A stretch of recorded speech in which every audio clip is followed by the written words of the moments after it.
जैसे भक्त भगवान को प्रकट करता है, भगवान तो हर जगह है पर प्रकट करने वाला कोई भक्त ही होता है।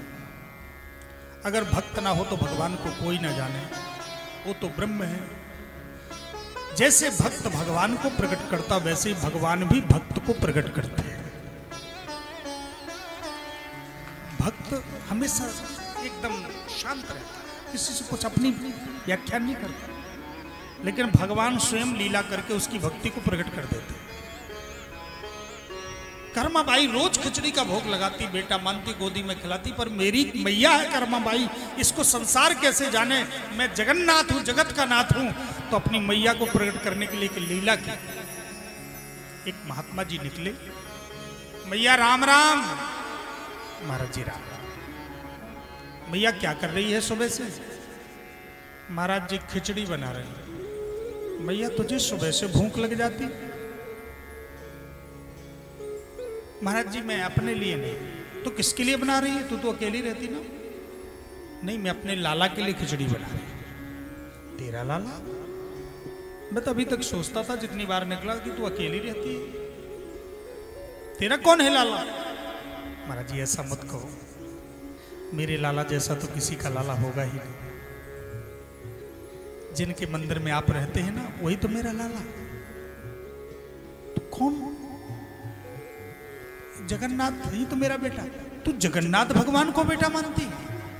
ओहो मैया, तू सुबह सुबह बिगर चौका बर्तन के जूठे बर्तनों में खिचड़ी बना देती है। ये तो तुझसे पाप बनता है।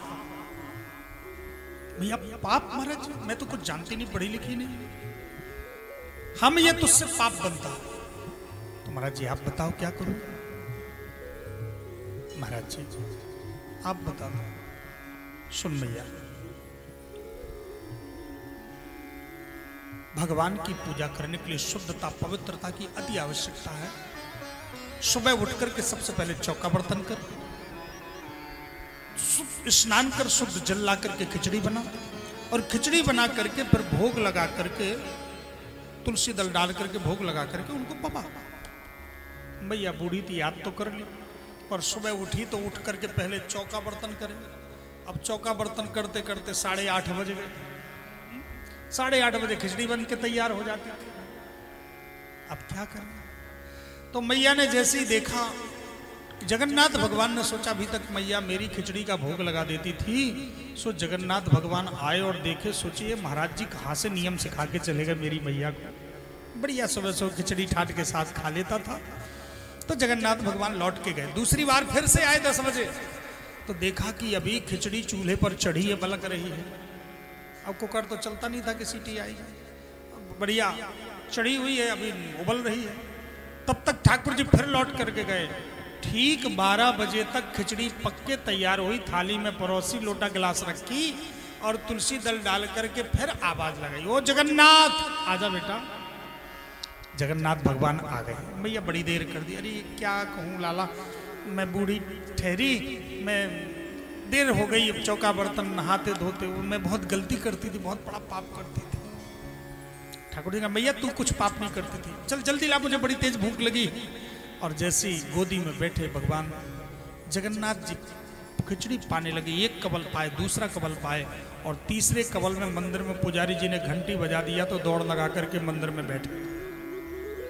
मर्यादा है, चाहते तो खिचड़ी मुख से पहुंच भी लेते हैं, लेकिन आज भक्त की भक्ति को प्रकट करना है, इसलिए मुख में खिचड़ी चिपकी है और चुपचाप बैठे हैं, मुस्कुरा रहे हैं। पुजारी जी गए, 56 भोग की थाली रखी, और जैसे ही अर्घा दिया तो देखा जय जय, ये खिचड़ी मुख में लगी। मैंने तो इसमें तो खिचड़ी का भोग लगा भी नहीं, ये खिचड़ी कहाँ से? हाथ जोड़ के कहा सरकार जय जय, ये खिचड़ी कहाँ से खा के आ गए? अब तो बैठे मूर्ति बने, कुछ बोल नहीं सकते। तो स्वप्न में पुजारी जी को रात्रि में कहा, पुजारी जी मंदिर की पश्चिम दिशा में कांस की झोपड़ी में मेरी एक मैया रहती है, उस मैया का नाम है कर्माबाई। रोज खिचड़ी का सुबह भोग लगाती थी। आपके मंदिर के एक पुजारी जी उनको ना जाने कितने नियम सिखा के आ गए। उनसे कह दो ये सारे नियम तुम लोगों के लिए हैं, भक्तों के लिए तो केवल भक्ति ही नियम है और कोई शास्त्र का नियम नहीं। प्रेम में कोई नियम नहीं होता है।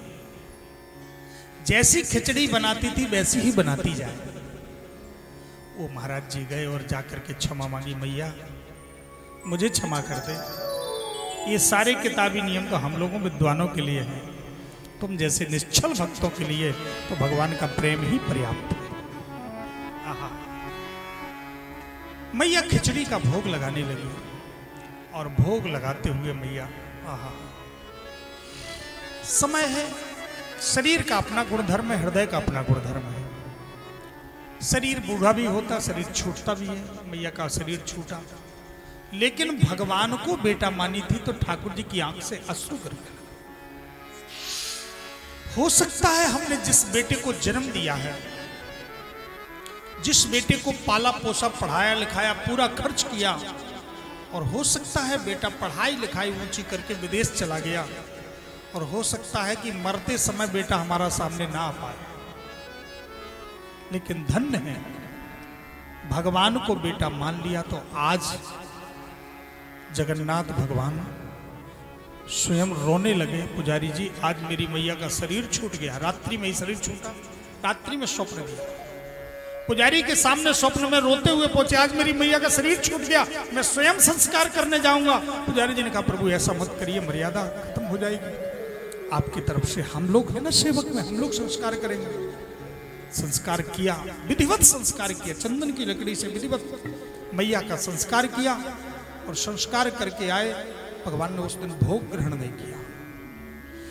रात्रि में फिर से कहा पुजारी जी आज मुझे मैया की याद आ रही है, अगर मुझे तुम प्रसन्न करना चाहते हो तो जैसी मेरी मैया कर्माबाई रोज सुबह 8:30 बजे खिचड़ी का भोग लगाती थी, ऐसे ही मेरी मैया कर्माबाई के नाम से सबसे पहले मुझे खिचड़ी का भोग लगना चाहिए, बाद में 56 भोग लगना चाहिए। वो अनपढ़,